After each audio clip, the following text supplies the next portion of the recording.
going on, everybody? It's your boy Thingos back again for another video. You already know what time it is. Like, share, comment, and subscribe for Invincible content. Man, tomorrow is gonna mark, I think, 2 weeks since the last episode of Invincible, since that amazing finale that we got showing Conquest versus Invincible. Finally, a fight that a lot of fans and non-fans alike have been waiting to see adapted. This has been a moment that I was looking forward to this fight more than anything else in Invincible, if I'm being honest. Like, you know how they always have a series and there's like a peak moment in that series? Not saying that anything after that series isn't as good or isn't good, or that, you know what I'm saying, stuff before that wasn't good, but there's always just a moment in a series that everybody can identify that this was just it. This was what it was. You know what I'm saying? And with Invincible, that moment was Conquest. Man, from the moment he's introduced, the entirety of the fight, everything that comes after that, you know what I'm saying? Conquest is just a presence. Like, what he represented and what he brought to the series, how abrupt that it happened, and just the lasting impact that he had on the hero, and just everything. Like, bruh, Conquest just wasn't playing no games.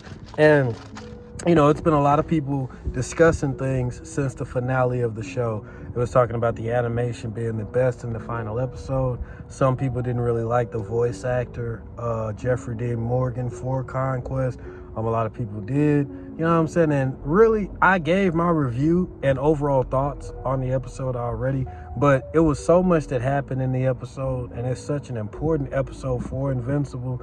There was so much discussions like revolving around the episode, that I just wanted to talk about it a little bit more again before I inevitably go deeper into the season, the whole show as a whole, and just start breaking things down, you know, as we inevitably wait for about a year and some change, or maybe just another year, because they did say they're going to try to get it out in 2026, but we got a bit of a wait until season 4. So, you know, I want to talk about Conquest and this finale a little bit first before I go into more details about just Invincible overall, before we get back to, you know, season 4 and all that. But yeah, I was satisfied with this fight. I was looking forward to it for a long time, and for the amount of hype and everything that was behind it, I was really satisfied. This fight was amazing. They did a great job bringing it from the comic to the screen.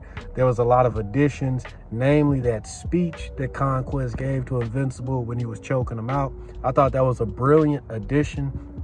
People liked it, people didn't like it. Me personally, I loved it. For people that didn't read the comics, I imagine they loved it as well, because it was so well acted, and the things that he said, I felt added to his character and just the moment as a whole. But for somebody who is a comic book fan and who did like Conquest as he was, adding that extra layer to his character is something I didn't mind at all. I mean, bro had his context and like his character was paper thin anyway, which I thought worked to his advantage. You don't always have to give a villain like just such a deep backstory or some kind of tragic, like, you know what I'm saying? Sometimes we don't need to know all that stuff. Just give me hands, give me blood, carnage, and just a good fight, and I'm okay. You know what I'm saying? I feel like Conquest served his purpose quite well in the comic. You didn't have to give him that much extra stuff, but the speech was a great way of giving him a lot more layers and a lot more context without just flooding us with so much stuff like flashbacks and this, that, and the third. Now, I'm pretty sure there's going to be opportunities where they can continue to flesh his character out, and they probably will. I don't know. But from what we got in that initial encounter with Invincible, I loved it. The speech, it was so good. Jeffrey Dean Morgan, me personally, I still wouldn't have picked him. He wouldn't have been my first choice as the voice actor for Conquest. But upon rewatching it a few times, and also just the first time I watched it, as I was going through the fight, the more that I watched him and the more that I heard Conquest delivering his lines and stuff like that, it grew on me. I got no problem with Jeffrey Dean Morgan doing the voice. He did a great job. I enjoyed it. But me just being honest, you know what I'm saying? I can't lie to y'all.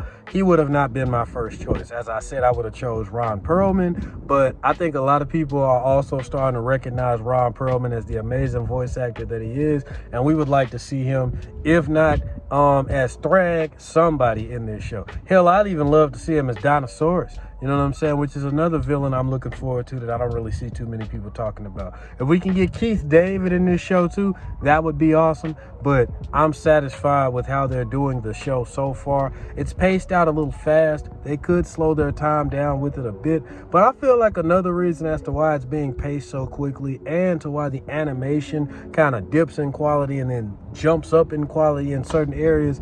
You know what I'm saying? They're running this ship very tightly.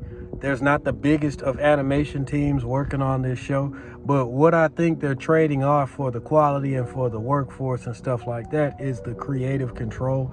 I know Robert Kirkman wants full creative control of this property. He wants to make sure that the story's been told the right way, and I don't think he wants another Walking Dead incident.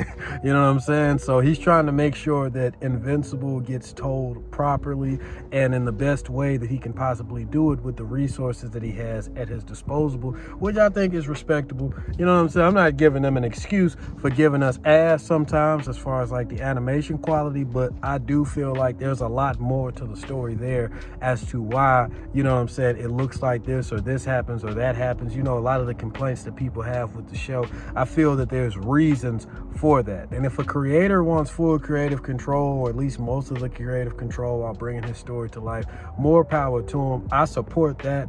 No matter what sacrifices he has to make in order to get that done, I support that over anything else, because you know what I'm saying, a creator making something and then bringing it to life with his vision and also doing it the right way and making sure fans get what they deserve. You know what I'm saying? Sometimes you got to make sacrifices to, and you know, to reach those goals. And everybody won't be satisfied with, you know, the end result and the sacrifices that you make. But I do want people to just be aware of the process. You know what I'm saying? It takes a lot of time, a lot of hard work to get animation done. There's a lot more talented individuals out there than others. You know what I'm saying? So maybe some of the people that could have provided y'all with better animation just happen to not be on this team.